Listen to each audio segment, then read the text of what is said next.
Pigaholics. I have here a lock from Robert Higgins. This is a challenge lock. It's called Spool Master with a twist. It is a lockwood in a DF keyway. Luckily it's nice and wide open because you need it in this lock. I have picked this a couple times now. I was trying to figure it out. It took me a bit to figure it out. Because I picked it for about an hour in the regular position, and I swore this lock wasn't going to work. And you know what? I was right, because I wasn't reading the directions with a twist. You've also noticed that every once in a while I rattle the locks, and it's not doing it now. Come on. This has a trick in it. You have to pick it this way. We got to get the pin that way. You'll see when we get into this. Hopefully I can pick this and we can get it open. Robert uses sometimes Bic lighter springs. So if anybody has to pick this, I suggest you use a stout pick. One of the other things too is learning to pick upside down when you're not used to it is a very difficult proposition. I, every once in a while, have to pick locks that are upside down, and they are problematic. There's a little more movement. Okay, tell me who needs to pick next. The camera's gonna bounce on the table because I have to press so hard on these pins.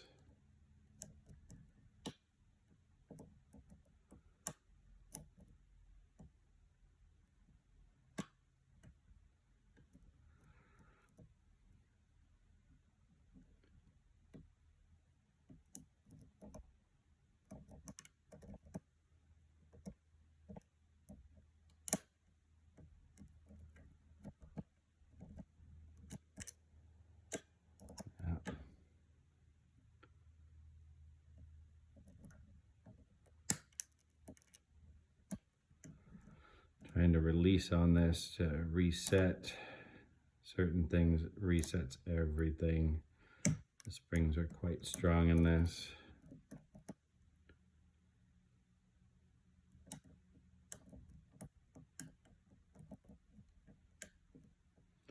It is a 6-pin lock, but you only have to pick 5 pins.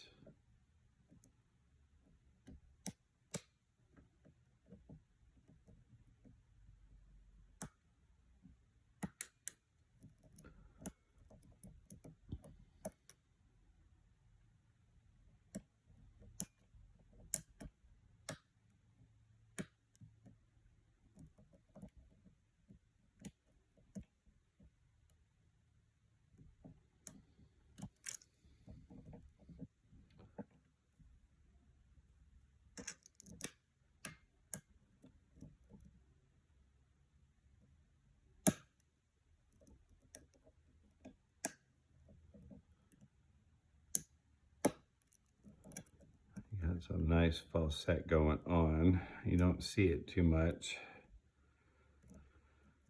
This doesn't have some of those grand falsets of some locks, but there are definitely spools in here.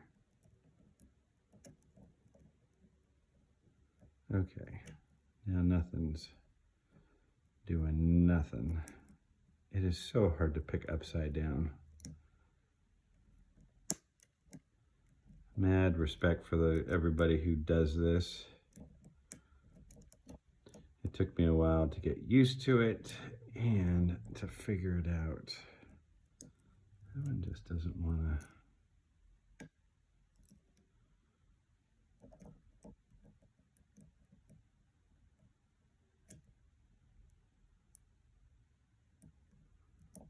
Where are you?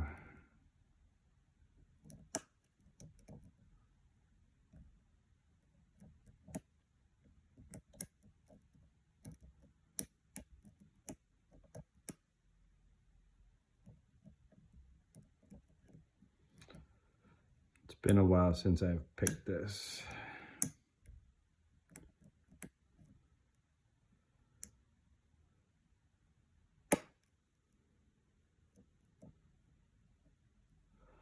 And picking upside down, sometimes you can overset things because you have to push harder than you thought you did.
It's a very crunchy lock, if you can hear that.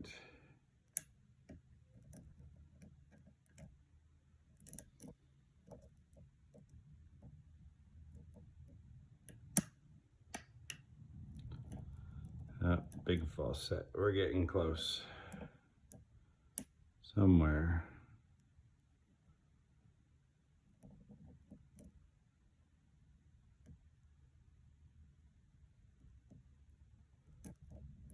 Got one pin that doesn't want to do anything anymore.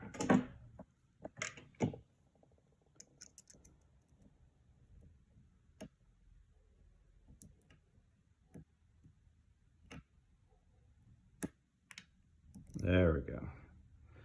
And we're open. There's some high lift pins in this.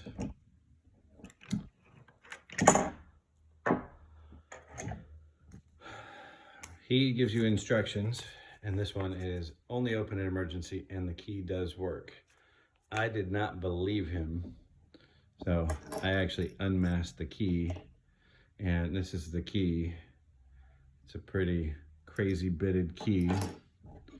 But let's do this. Let's see what's in here. We do have the key, and I wanted to show you guys this too.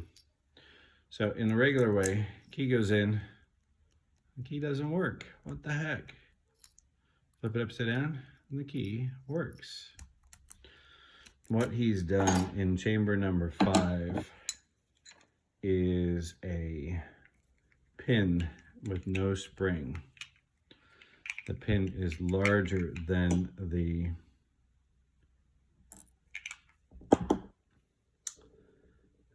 Bible. Let's get everybody out in a nice orderly fashion in the order in which you came out. And don't go backwards. Spool on number 6 with a standard pin underneath.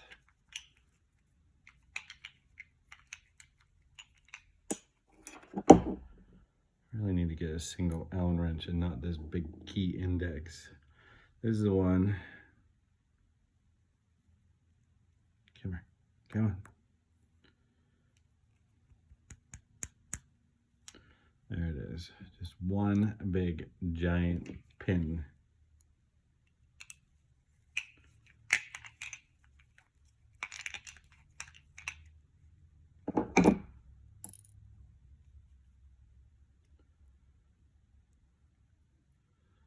And that's a pretty stiff spring. That's one of those big springs. Take you out. He does do some great pin work. He is from Australia.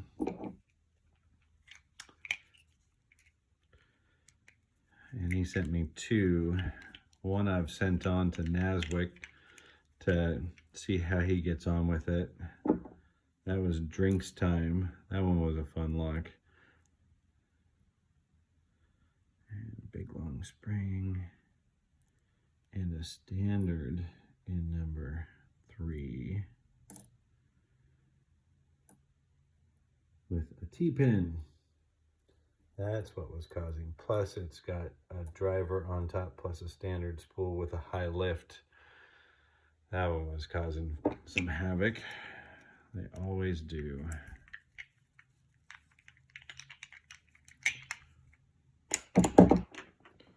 And with how crunchy this is, I'm sure there are some. And there's another big spring. And ooh, a mushroom pin. And let it be standard.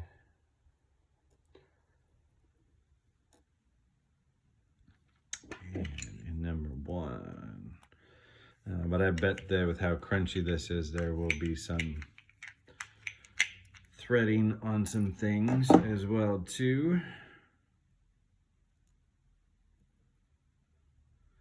Big spring. And yep, a serrated driver. And another standard bottom pin. Only one has an overset trap.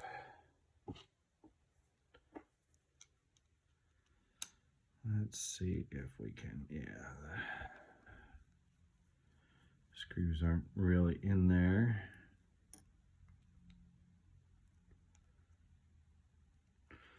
But this is a tricky little lock, having to pick it upside down. So technically this is a spoiler video for whoever gets it next. I think I might have to send this to Kevin. He's a left-handed picker and he always picks upside down anyways. Well, we have some definite work. The top's been filed a little bit. Threading on 1, clean on 2, clean on 3, but there is some counter milling in 4 and 6. Let me see anything in here. Threading in 1, and that's probably gonna be it. Oh, threading in 6 too. And in 4. Yes, definitely. So, and as we can show you, the trick of this is it's really a 5-pin lock once you get the orientation right. Because with the key in there, even without the key in there, that sits proud and you're never gonna pick it. And it's like, okay, so you have to knock it out, pick it upside down to do that. And that is how he gets that done. Let's take a peek at a couple pins. You've seen the standards. Number 1, great serrated spool driver. And number 2 driver is this beautiful mushroom kind of T-pin. It's reduced in the bottom, but it kind of wobbles itself up. It's kind of awkward. Then in number 3, there's a standard bottom pin, a T-pin, and another driver above it to create an extra long pin. And we have a spool in number 4. Number 5 is no driver, but the bottom 4 has an overset trap. One thing we didn't do, we'll do that in a second. And then we have another beautiful spool in number 6 is Populate. And let's see what we've got to see in the lifting department. We've got a few. So you really have to lift number 2 and 3 and number 4. With sitting those drivers on top of there, you are definitely going to be having some fun. And I bet this whole thing, yep, the T-pin just sits above chute. You have to lift it. It's sitting proud with that other one just acting as a driver. Let's put number 4 back because he keeps having some fun and I keep taking off camera. 5 and 2 definitely having to lift all the way up, and in number 1 you have to go lift out all of those serrations in that threading, and that is some serious threading. This is Robert Higgins Spool Master with a twist in a Lockwood 570 oval. Great lock, a lot of fun. Have a great day, Pickaholics.